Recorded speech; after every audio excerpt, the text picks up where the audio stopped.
कार्यक्रम के प्रसारण सहयोगी हैं सौभाग्य कोहिनूर, श्रीमान संजय जैन, श्रीमती ममता जैन, परिवार ग्रेटर कैलाश दिल्ली। सौभाग्य भक्त श्री मनीष जैन, श्रीमती ऋतु जैन, गरिमा जैन, लक्ष्य जैन, परिवार राणा प्रताप बाग दिल्ली। सौभाग्य भक्त श्री तरंग जैन, श्रीमती तनु जैन, इताशा जैन, एकांश जैन, परिवार जैन कॉलोनी दिल्ली। सौभाग्य भक्त श्री अश्विनी जैन, श्रीमती निशा जैन, ऋतिका जैन, स्वस्ति जैन, सिद्धांत जैन, परिवार सीसी कॉलोनी दिल्ली। सौभाग्य भक्त श्री वीरेंद्र जैन, श्रीमती मुकेश जैन, साकेत दिल्ली। सौभाग्य भक्त राजीव जैन, श्रीमती रीटा जैन, विजयनगर दिल्ली। महानुभाव, जीवन में इंसान के साथ में शुभ और अशुभ कर्म दोनों एक साथ चलते रहते हैं। शुभ कर्म के समय इंसान अपने जीवन के अनेक आनंद लेता है और अपने जीवन के अनेकों अनेक कार्य करता है। और अशुभ कर्म के समय इंसान यह विचार करता है कि मेरे द्वारा जीवन में कहाँ कहाँ समस्याएं आई हैं, मेरे द्वारा जीवन में कहाँ कहाँ परेशानी आई हैं, मेरे द्वारा जीवन में कौन कौन से ऐसे कृत्य हुए हैं जो हमारे जीवन को तकलीफ़ देने वाले हैं, जो हमारे जीवन को समस्याओं से भरने वाले हैं। और शुभ और अशुभ कर्म का जो चिंतन होता है वह इंसान को अनेकों अनेक व्यवस्थाओं से, अनेकों अनेक कार्यों से, अनेकों अनेक तकलीफ़ों से गुजारता है। तो आचार्य कहते हैं कि जब हमारे जीवन में शुभ कर्म हम करते हैं तो उस समय हमें इस बात का विशेष ध्यान रखना चाहिए कि हमारे जीवन में जो हम यह कार्य कर रहे हैं, हमारे जीवन में हम जो ये क्रिया कर रहे हैं, इसका फल क्या होगा, इसको करने के बाद हमारे जीवन में किस वस्तु का नुकसान होगा, इस कार्य को करने के बाद हमारे जीवन में हमें किस वस्तु का फ़ायदा होगा। और इंसान जब इन वस्तुओं को, इन क्रियाओं को समझ लेता है तो समझना कि उनके जीवन में कोई भी अन्य क्रियाएं उनके जीवन में उनको प्रभावित नहीं कर सकती।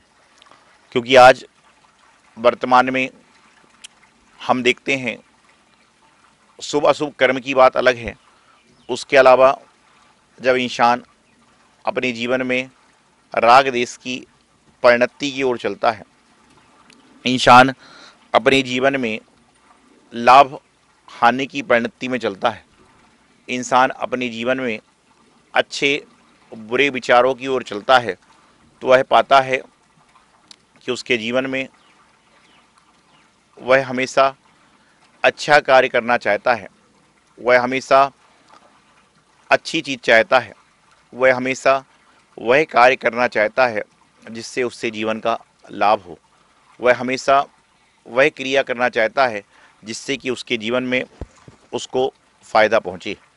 तो हमारे जीवन में हम ये जो क्रियाएं कर रहे हैं उसमें जो शुभ की क्रियाएं हैं, आनंद को देने वाली क्रियाएं हैं, हमारे जीवन की अनेक संकटों को हरने वाली क्रियाएं हैं, उनको इंसान को सदैव करते रहना चाहिए। और इनको यदि वह सदैव करेगा तो उसके जीवन में कभी भी कोई समस्याओं का आगमन नहीं होगा, उसके जीवन में कभी भी कोई तकलीफ़ का आगमन नहीं होगा। क्यों? उसका कारण है कि हमारे जीवन में अनेक तरह की व्यवस्थाएं हैं, अनेक तरह की क्रियाएं हैं, अनेक तरह के कार्य हैं, और हम इन सब क्रियाओं से, इन सब कार्यों से अपने आप को जब जोड़ते हैं तो हम पाते हैं कि हम जो कार्य कर रहे हैं वह कार्य क्या करणीय है या करनीय है।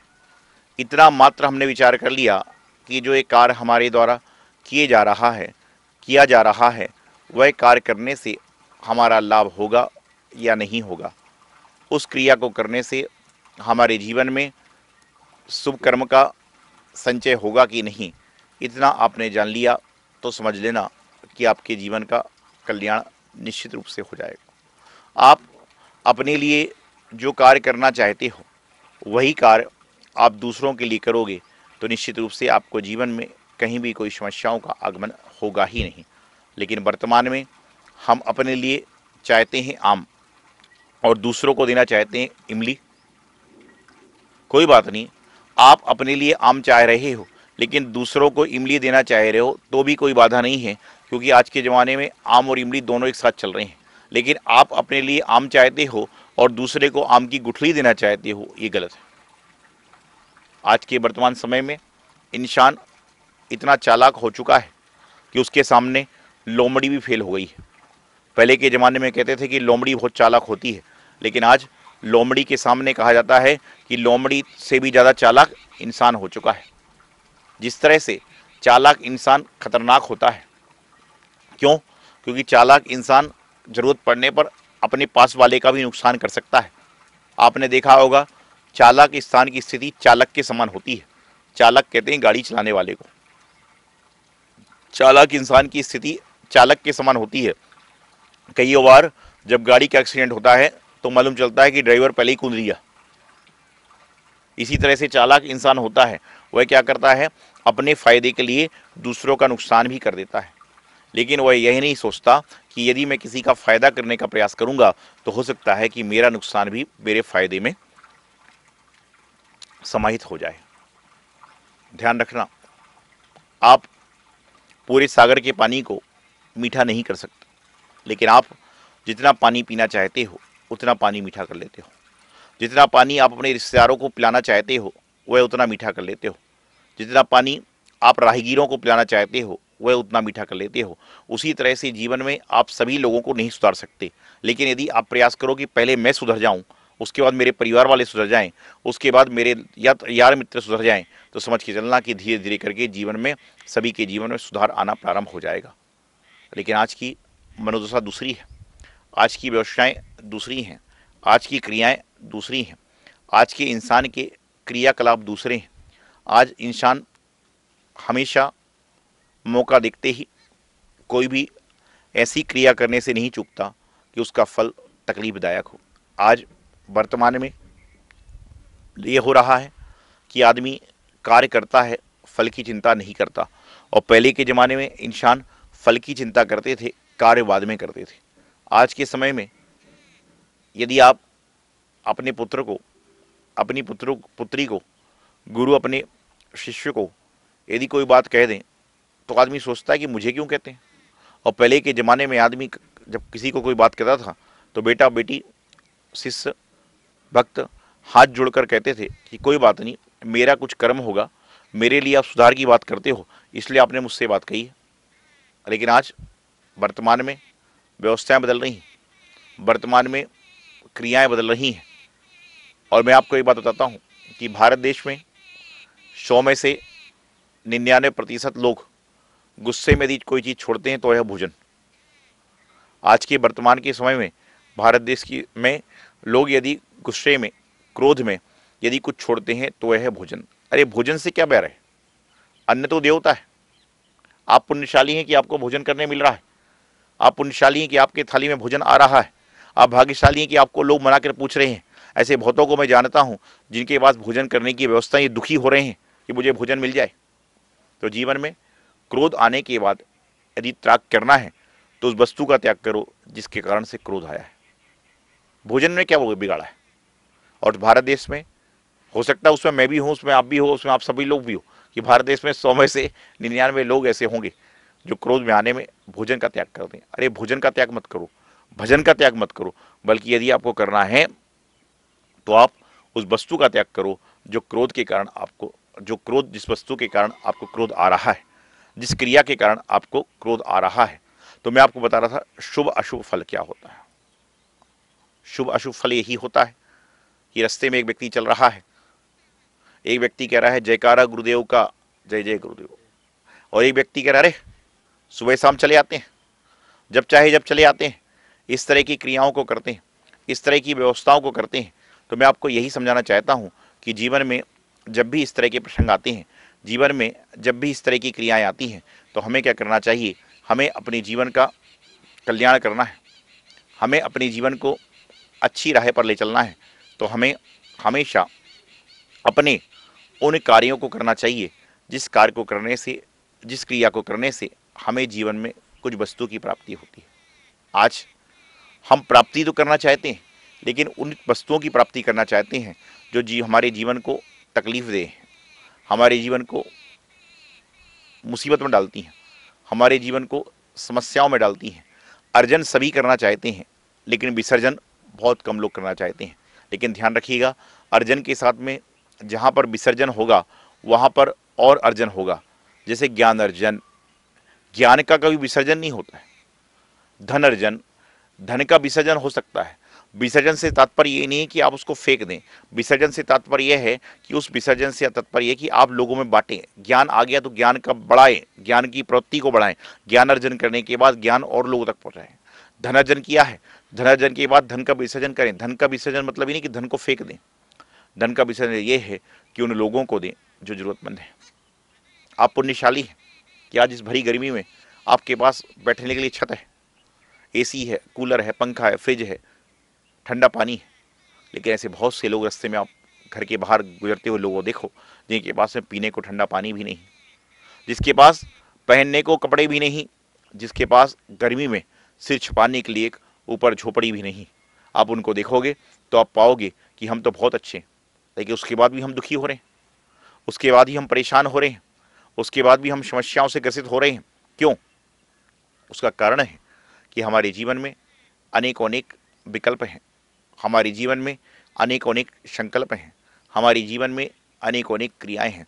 और मैं तो हमेशा एक बात कहता हूँ, बार बार आप लोग मेरी बात सुनते हो कि आप भगवान के पास जाते हो, गुरु के पास जाते हो, जिनवाणी माता के पास जाते हो, तो उनके पास जाकर यही कहें कि हे भगवान, आपने जो हमें दिया है मैं तो इस लायक भी नहीं था, आपने जो मुझे दिया है मैं तो इस लायक भी नहीं था, और आप इस बात को रखोगे तो आपको और प्राप्ति होगी।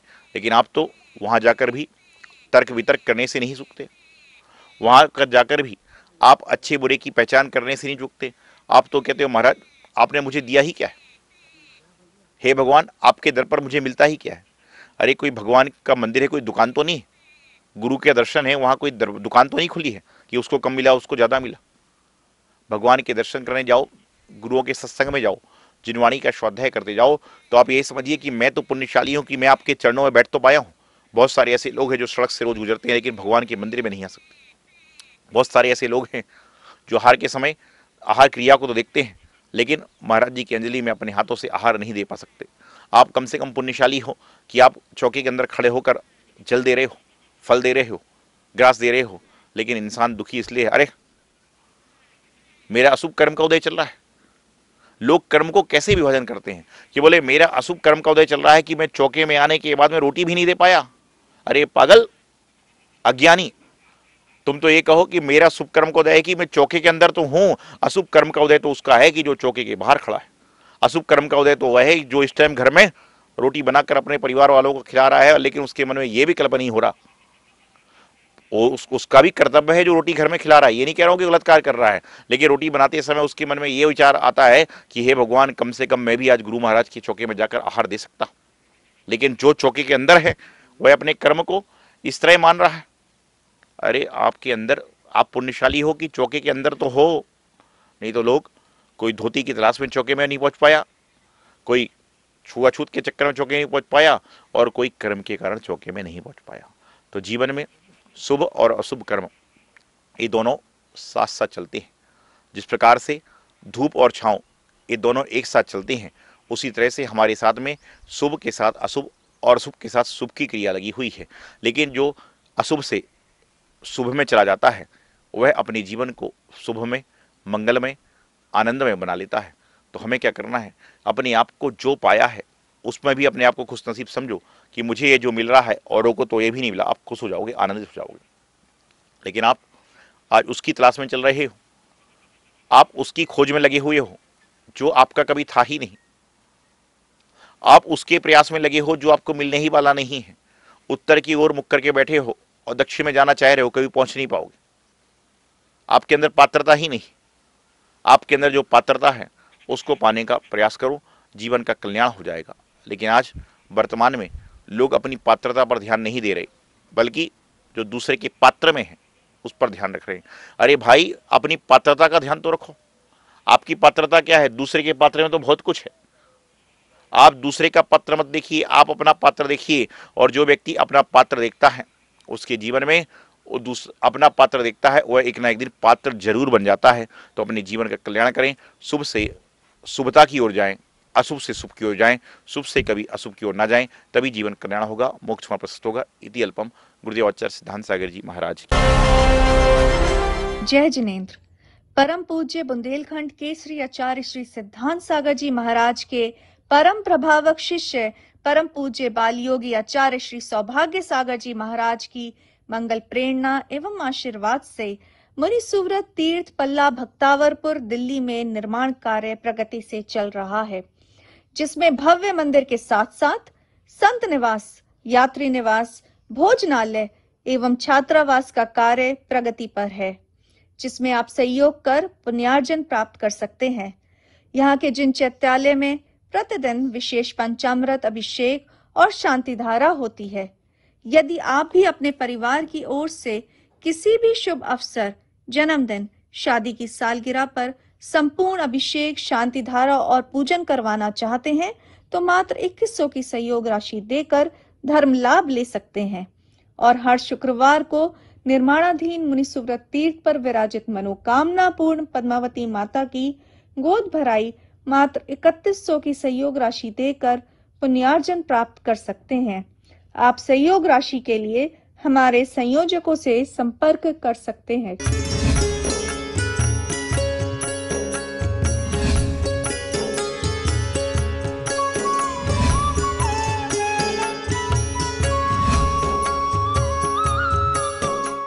इस कार्यक्रम के प्रसारण सहयोगी हैं सौभाग्य कोहिनूर श्रीमान संजय जैन, श्रीमती ममता जैन, परिवार ग्रेटर कैलाश दिल्ली।